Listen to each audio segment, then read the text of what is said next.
discretion is advised. Hey everyone, welcome to the discussion for Fate of the Elder Gods and Beasts from Beyond, kind of. A game that I've had at Gen Con, played it at Gen Con, played it again.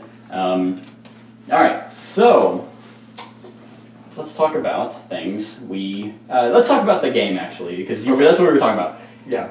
Your strategy, which I caught on, I was like, because like whenever you realized that she could end the game, I saw you looking at how many elder signs I had, and I think I had one less. You did. You? Yeah. And so at that point, my strategy completely shifted from summoning the cultists or whatever the red marker is, moving that to summoning Dagon. Like I figured hers was inevitable for her to get to 2 with as quickly as everybody was starting to get stacked up. Right. It was going to be really hard not to. So I figured shift the strategy, take control of the museum, and just start removing yours. Yeah. That is a very valid strategy because for the first half. Not even for the 3/4 of this game, I had like no elder signs. Right, and I was perfectly poised to go to the museum, remove my guys, which I think I was doing on my turn, or I meant to do on my turn, but and then go ahead and go over to Arkham to start putting more guys on you. Good. So like I was one turn away from potentially not being the loser. Right. It was. I think I would say that strategy would have worked well if you did it earlier. Right. It took me a little while. It wasn't until I got to maybe 5 or 6. No, probably around 5 because that's when I went to the other world. That I was like, oh shit, this is gonna spiral. Because Cat also still got really close to winning or losing. Yeah. And it just switched on a dime. So I just wanted to talk about that, you fucker. And that's why I was sitting there and I was like, man, he's not pushing for anything except for that. And Cat's not trying to end the game. I'm really scared to go to 9 because I thought I had the... See, and I spent most of the first half of the game playing around curses, and it was stupid because in the end, it's just better to get the curse out of the way and don't worry about it. Right. And just let it happen. So that was kind of, I guess, a play mistake on my part. Because they're not that bad. No, they're not. Some of them just they're just like kind of hindering. Except for the one that's 9. Read the one that's like if you get to 9. So if you get to the 9 on the summon track, your elder god is displeased with your recent offering. Retreat your summon track by 1 and sacrifice all your cultists at the ceremony. So it could be bad if you have a lot of cultists there, but if not, it's just a second. At the ceremony. Oh, here. Yeah. Okay. So that wouldn't have been terrible. Yeah, but it prevents you from winning. By 1.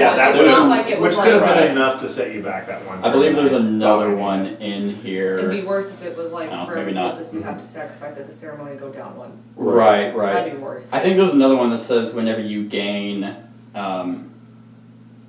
there's something that's like when the cursed cult advances on their summon track, the factions of Arkham marshal their resources to ensure your failure. Roll 4 dice, gain 1 elder sign for each star, and so that could be like if that happened to me and I rolled 4 dice, if I rolled that I would have lost because it would have been 3. Right. So it's like in the game I played at Gen Con, I had that one happen to me, and then I had that one happen to me. Right. So, but luckily I rolled well, so I still ended up winning. That one's both of them can cause you to lose or nothing. I don't know. I thought I was poised to like win because no matter what, she was pretty much going to have to go to a place that had 3 people, or you were going to have to do your thing. Right. So, my goal was to not try and remove them, but try and end the game. It was trying to... Luckily, I had one person left. I had her person the entire game, and it caused me to win. It was either go here and do that, or go back there, which I don't know where the cards went, but I could have done. Right. Oh yeah, I had 2 whites, so I could have gone there and tried to... And you also had the warp gate, so... Oh yeah, no, that's just because I got it from going there. Oh, okay. But yeah, next turn, if no one lost or won, I would have tried to go there and end it. Okay, so let's talk about things we don't like. Kat, because I feel like you have more to say than us about what you don't like. So I didn't know we were going to be playing this game tonight at all. so I didn't know. And you said it was a really competitive game, and I was like, no, I really like I didn't say competitive. competitive. I'm looking it up. In the I said chat, cutthroat. which is competitive. So you but said I didn't say competitive. I said if there's anything involving you and I, 9 times out of 10, if it has a chance to be competitive, it is. So sorry, it's cutthroat, which is probably worse than competitive. But that's true. I don't like those kinds of games. So that was already kind of stacking it down. I thought we were doing something else tonight, and then I found out that it was Cthulhu based, and I was like, okay, that's some redemption. I think it's reverse Arkham Horror. It is so the opposite of what I was expecting, that I just found it really hard to enjoy at first. And then I noticed that Dalen said that he found the positive patterns. I found the negative patterns of, if I do this, I'm going to screw myself. If I go here, I'm going to get more cultists, or I'm going to get more investigators inside my thing. And then it got packed to the point where I was like, well, I'm going to wind up losing the game, because there's just so much shit on the board. I don't even know where to start with things that I don't like. It's not that I hated it. It's just that it wasn't what I was expecting, so it really let me down. I see. Because it's like your expectations. That's fair enough. So versus reality. It goes into a discussion. A mindset can totally throw a game. Oh yeah, absolutely. That is true. Okay, so that brings up a good point. This game was on my top 10 anticipated Gen Con games. Mm-hmm. Basically, all I knew about it was, you're the cultist trying to summon an Ancient One. And I was like, that's different. Okay. Because in Arkham Horror, Eldritch Horror games you haven't played, you're the investigators, going from location to location, trying to close gates, trying to prevent the Ancient One from awakening. Right. If he awakens, you try to kill him. That's in Eldritch or Arkham in a nutshell. Right. This one is like, even if I were to say, hey, it's reverse Arkham, that's not going to give you anything about... No. It is reverse Arkham in theme. Mm-hmm. In gameplay, it is radically not that. Right. So yeah, it's hard to explain this type of game. It is very cutthroat, which I did make sure to say. I was like, hey, that's why I wanted 4, because I was like, someone's going to feel ganged up on, which I don't think anyone felt ganged up on. No, I mean, you felt a little salty there for a second, but... I told you I was going to be. But yeah, I'm perfectly fine right now. And I think it's hard to say, even if I had lost, I don't think that was the reason why I would have lost. Right. It makes sense to go after, because I was out of bounds. Most of the time, in all honesty, I was actually just giving her shit about choosing me. Because obviously it makes sense to pick me to trigger a raid. Right. Without a doubt. So I made no such promises. That is true. But yeah, so for a 3-player game that's cutthroat, I don't think it was as bad as I thought. No, it kind of...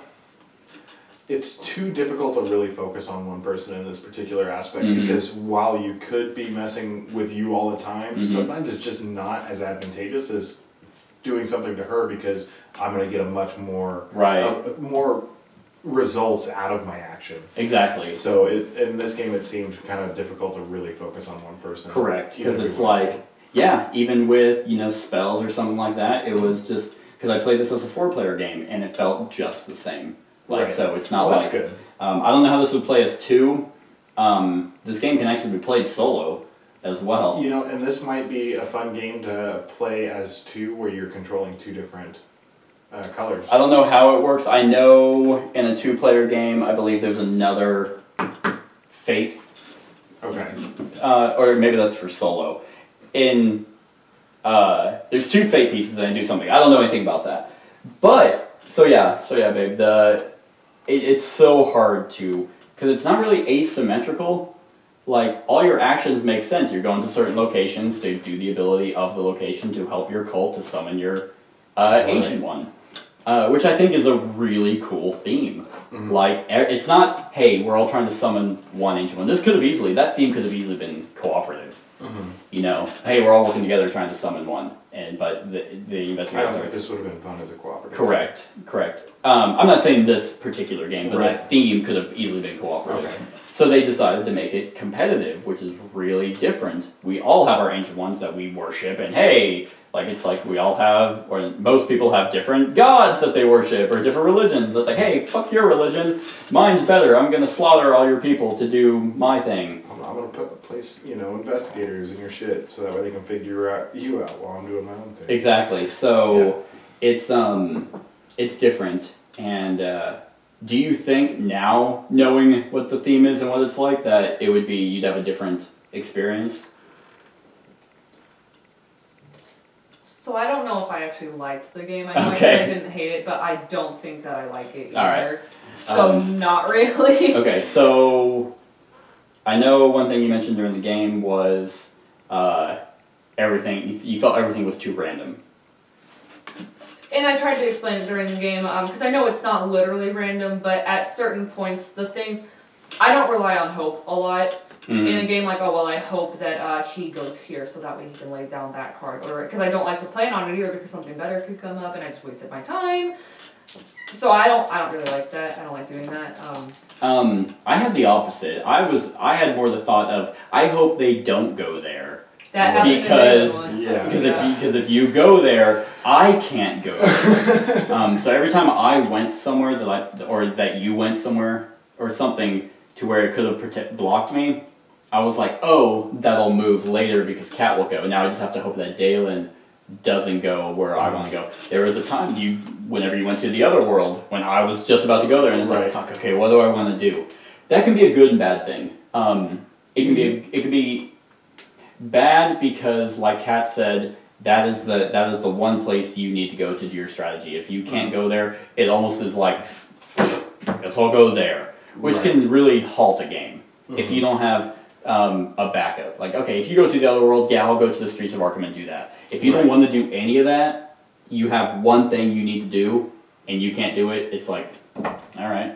And that might come down to planning and being aware of your the other people's status in the game. Right. Or cards, that's why I asked you cards, what you had. So, I was up to 5 cards at the end, but I didn't really find it hard to predict where people were going to go because it was kind of obvious. Oh, wait, there's 3 people in there? That's a pretty safe bet. Nobody's going to go there. Right. And so it kind of really, I don't know, it didn't seem that difficult to really plan around what everybody was doing. Yeah. There was 2 places on the board that really seemed a little bit irrelevant, more like utility places, and then there seemed to be 4 win conditions. One is going here to try and get your pieces moved. Yeah. Going here, sort of like what my plan was, to try and remove the elder things. Right. Do your ability. Right. Cause raids. Right. Yeah. So, it's sort of like in Magic the Gathering drafting, everybody always says get in your lane. And you kind of just get to see what that is and go for it. Yeah. No, I wouldn't say there's no useless spot here, even though none of us never used the library. There were times that, in all reality, I probably should have gone there because I couldn't cast any spells. And I was like, shit. And I think that's how you, like, kind of mitigate that luck of where the columns are. Because if you're like, crap, I need 3 things here, or I really need to just go somewhere, but I can't, then I'll go to the library and draw 3 and then get, and I can't even remember because we didn't go there. Yeah, and you can ready an additional spell that turn. So gotcha. It's not a useless place. We just never went there. The Gathering. Well, I didn't call it useless. No, I know. There's more utility. Yeah, there's more support than actual like affecting anything. Right. The Gathering is also extremely useful because you run out of cultists quick, and as you found out, it can hurt you. Yeah. If you can't go. Yeah. If you can't place anyone. So yeah, like the spells, like I think are needed for this game. You'll get a pretty good advantage if you can cancel someone's spell, if you can summon people for free without having to go there, if you can re-roll dice, if you can do all that, it makes all the randomness of the die rolling, of the spell cards, of all that less. Which I like. Like, I think it's very interesting, the column effect of how you use your spell. And this game does something that I really, really love, which is hand management and dual card actions. Right. Yeah, where it's, hey, I really need to hold on to this. Oh shit, I need to move there. Damn it, which one is more important? And 9 times out of 10, I found the priority to be to move. because that seemed to be more impacting on the board than anything else. And that was my case. See, yeah, but I think it also depends on, hey, I actually have no cultists there. That's not going to benefit me to go there.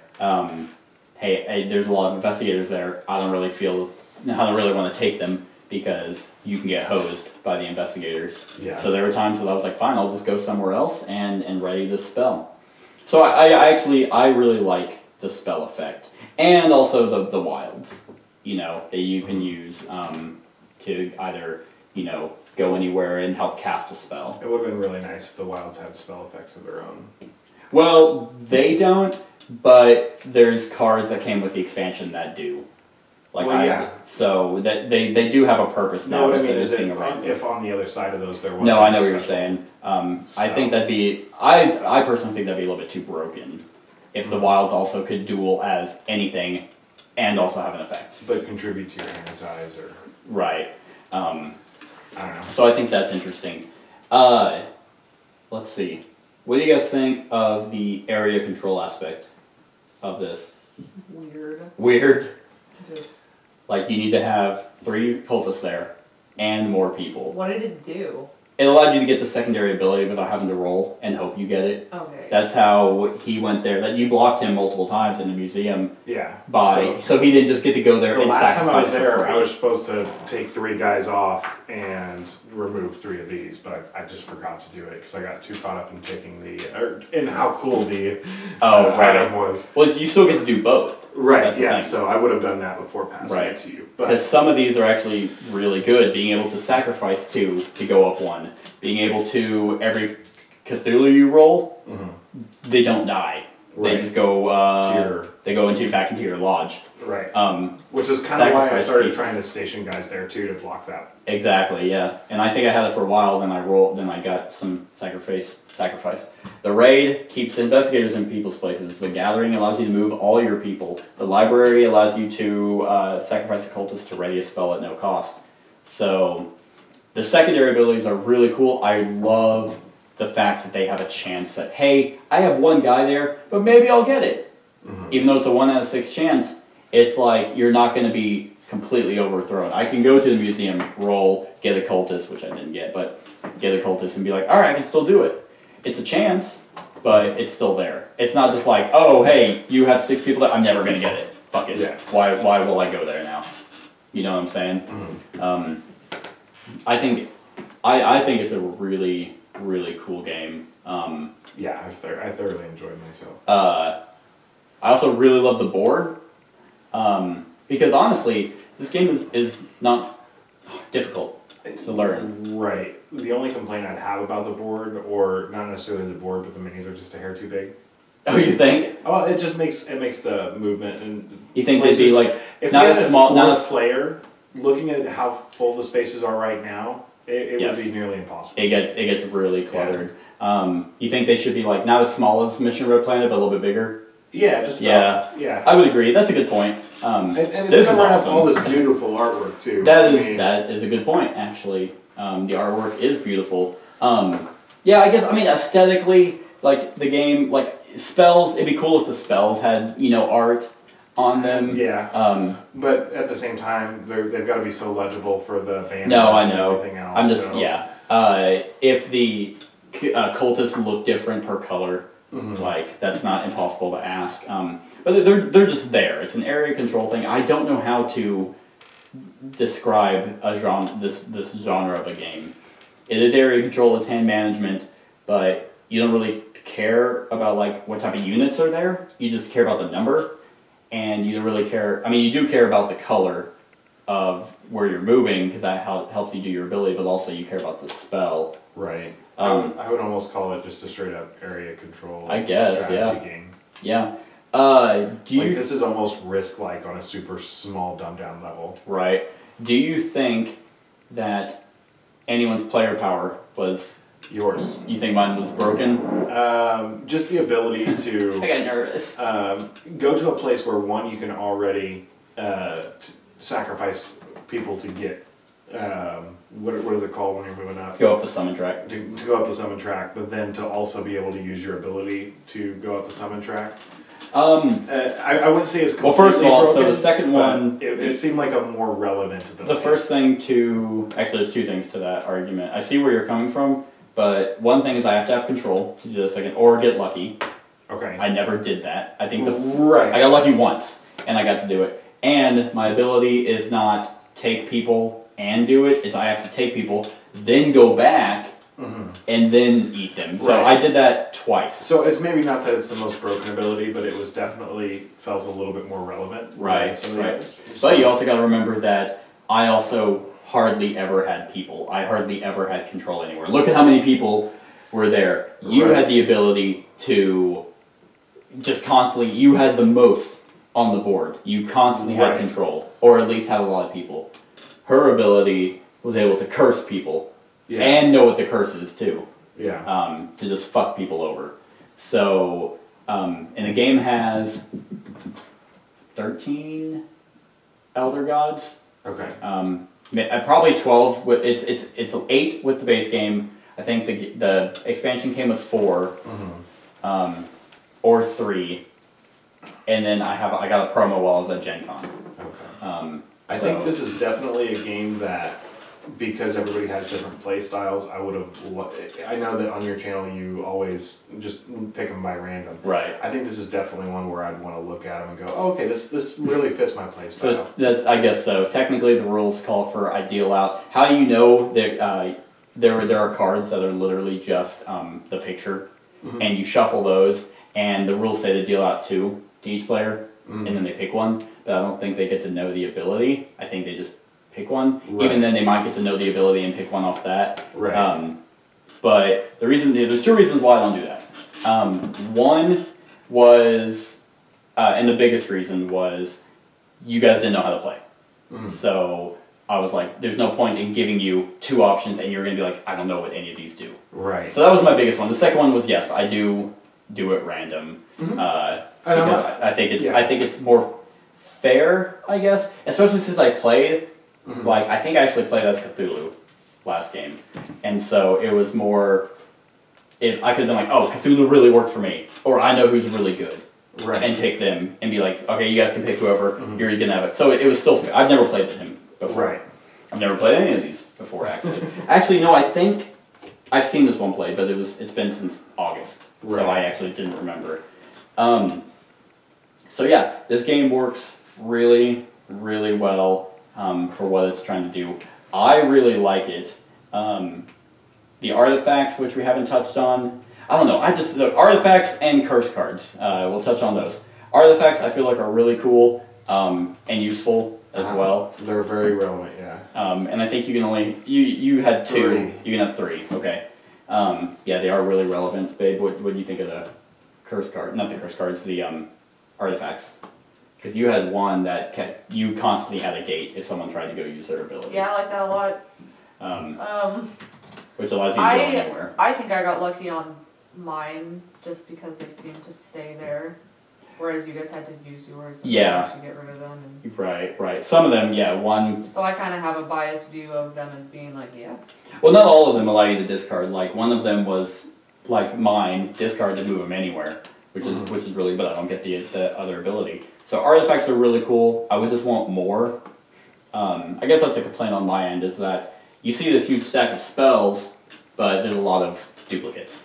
Right. Like, I wish there was a more variety in the spells, because I had a spell and you have to cast the same spell, and it's like I wish there was more variety. Right. What do you guys think of the curse cards? They were so annoying.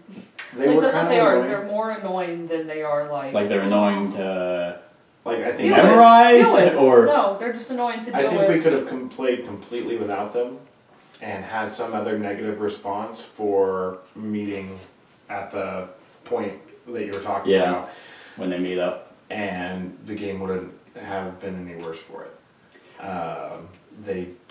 You were forced to play around them in a way, but you had no idea what they were, and they may do nothing, they may do something, and I don't know, I wasn't really a big fan of the curses. Apparently, the worst one that you said might be in there was the get to 9 and go down by 1, even then.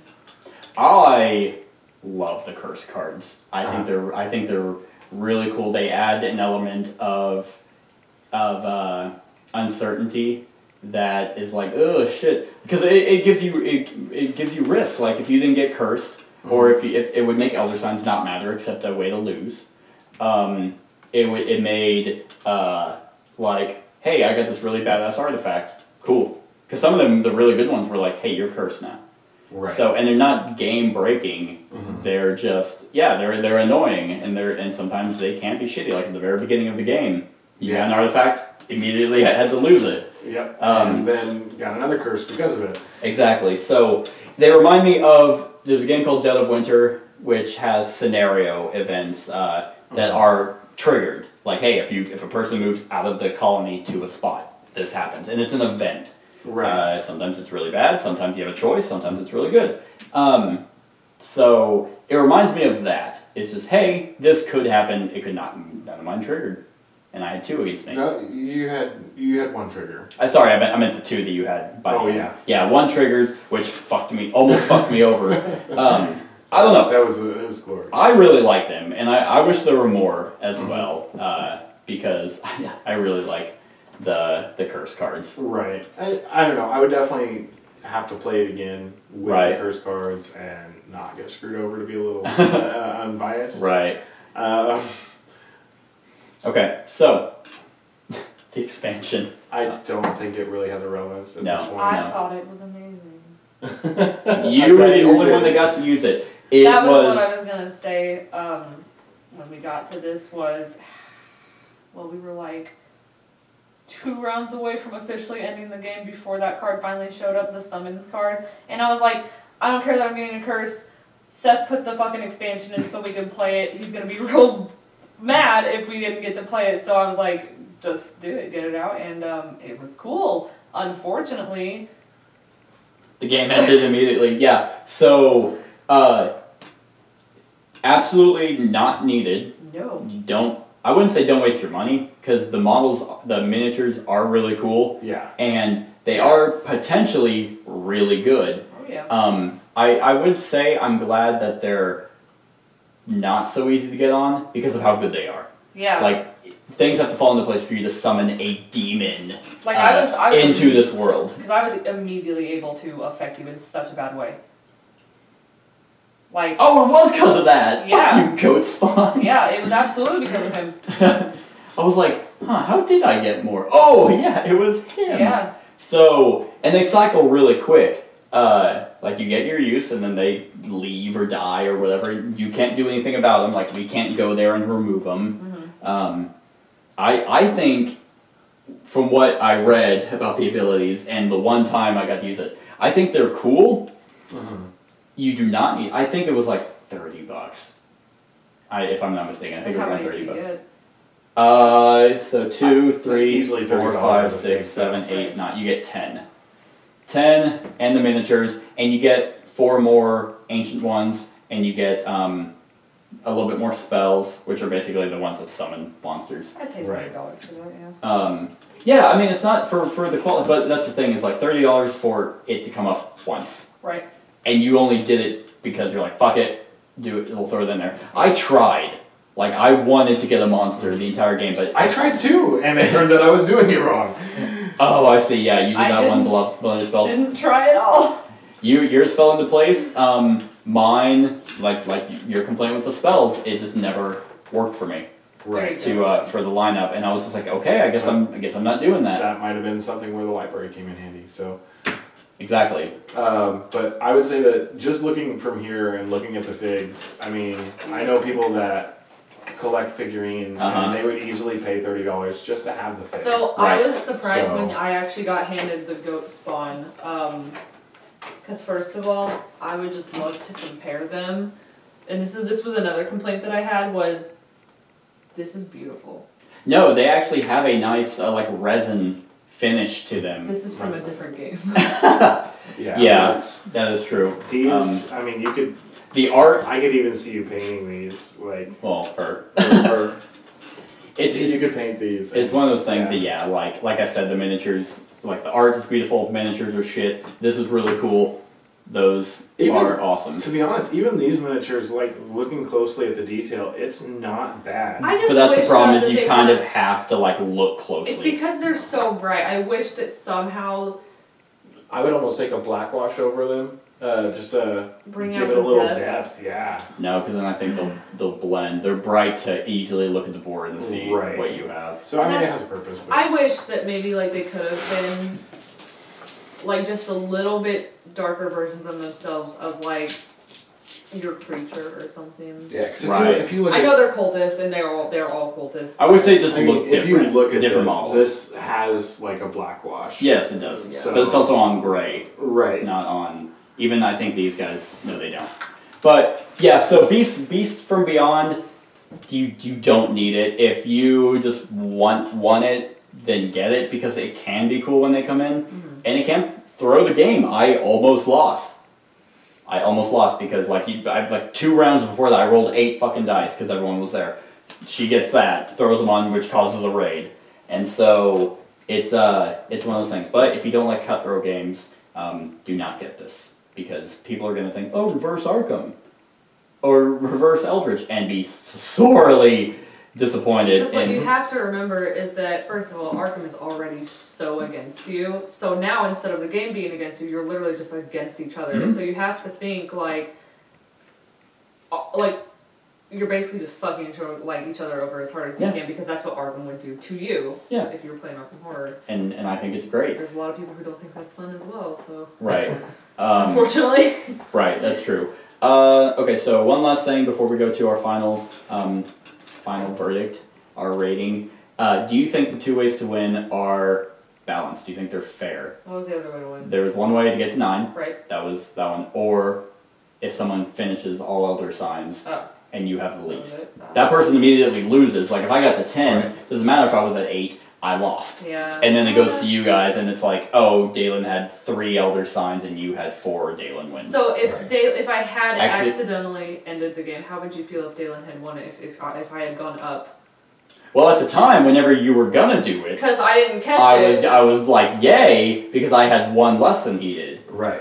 But had this occurred and then you throw the game, it's the same thing like the trivia thing. If you throw the game just to make sure I don't win, not that hey I just want to end the game. Like if you would have won, or if there was a way that I don't know, it's one of those things that it's called metagaming. Like you're like, hey, Seth always wins. Fuck Seth. I'll throw the game so he doesn't win. Right.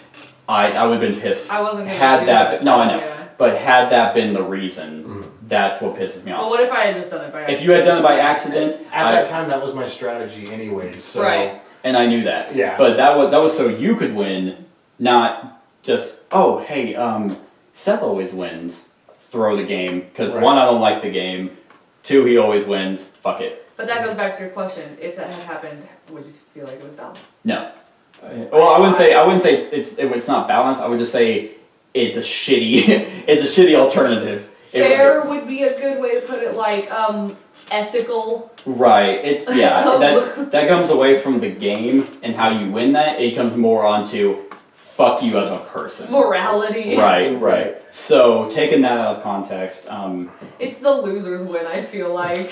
Going that way, which is a win, a valid win. See, because there's two valid strategies. Because you would have lost, least, obviously. So there would have been no reason for you to do that. Exactly. You know? Right. So had you done it, I'd be like, "What the fuck are you doing?" I didn't make any alliances, so sorry, boys. Yeah, but it's like when people do actions that don't benefit them in any way, just to, like, I'm not saying don't be cutthroat. Because if you're cutthroat, you're doing it so you can gain something from it. Right. But just to be cutthroat, that's metagaming, and it's extremely infuriating. Right. Like you said, I feel there's 2 main strategies. One is the not have any Elder Rings, but the only way to win doing that is to make sure everybody else does. Right. And then the other way is to go up the summoning track. And I feel that they are balanced because you have to dedicate your strategy to one or the other. Right. I would agree. And I feel like you have your work cut out for you either way. Yeah, I was gonna say they're both. It's like one's not quicker than the other. because it's very easy to get elder signs. Right. It's very easy. Well, it's not very easy. I would say actually it's easier to get. Well, no, because it all depends on rolls to get elder signs, and it depends on if you can go where you need to go and get rolls. So, but yeah, I feel like it's pretty balanced because either way you have to dedicate yourself to a way to win. I would say the only difference between the two is one is just a straight, I'm going to go up. Nothing causes you to go down except for the curse card. Right. The other one can be a tug of war. Like, I can remove elder signs. I can give you more. Right. You can do the same. So and it's also a lot easier to get elder signs. Right. So it makes sense for that to be, I agree. a tug of war. So I don't know. I feel like they're pretty balanced. Is what I guess I would name that on. So, what do you think? Actually, sorry, two more things. One, because I don't think we ever really talk about it. Length of the game. Too long. You think it's too long? I think it went on too long this time. Yeah. I can definitely see how it could be very explosive. Correct. And, not take that long. I can see where that 30 minutes could potentially happen. Yeah. But I feel like most of the time it's going to be an hour to an hour. Right. Yeah, I think the 30 minutes must be like a time for solo. There's no way 30 minutes is a 3 or 4 player game. I saw that, I was thinking about that when I was like, leaving work and I was locking the door and I just happened to think about it. I'm like, 30 minutes to an hour and a half? Yeah, that was a weird... Why is it such a big difference? I think it's solo player, 2 player. I think on average you're probably going to hit an hour to an hour and a half, and I would say an hour and a half is too long. You only be cutthroat for so long before it's just like before you start feeling like it's like fuck. No, you went to the other world again. Good. I can't go there now. Fuck. I guess I'll go here and do some dumb shit. Yeah. Unfortunately, since I wasn't thrilled with the game, I had a 10-hour day today, and I feel like my 10-hour days went faster than this game. I was just like, yeah. Personally, I didn't feel like it went on too long. Right. I was invested the whole time. The only time I ever felt like was watching you. Because obviously. I was like, you didn't want to play, so I was like, great. I was just over here gang banging my cultists. Your investigators. And then I will be interested to go back and watch the video and see how many different positions. I didn't do it very often. No, after the hazing, I think I quit because the dean got called and the frat got shut down. So.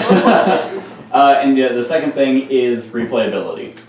Definitely very replayable. Yeah. Right. And especially since I know there's so many more of these guys. Yeah. And this doesn't make a difference.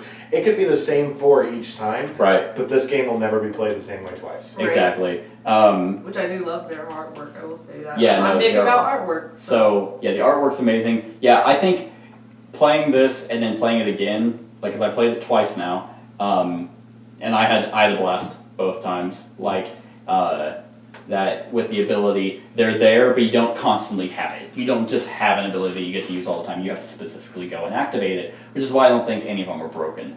I think they did a pretty good job balancing them. The curses can affect you in different ways. The spells can come differently. And I would say actually the Beasts from Beyond help that replayability. Because you're not going to see all of them.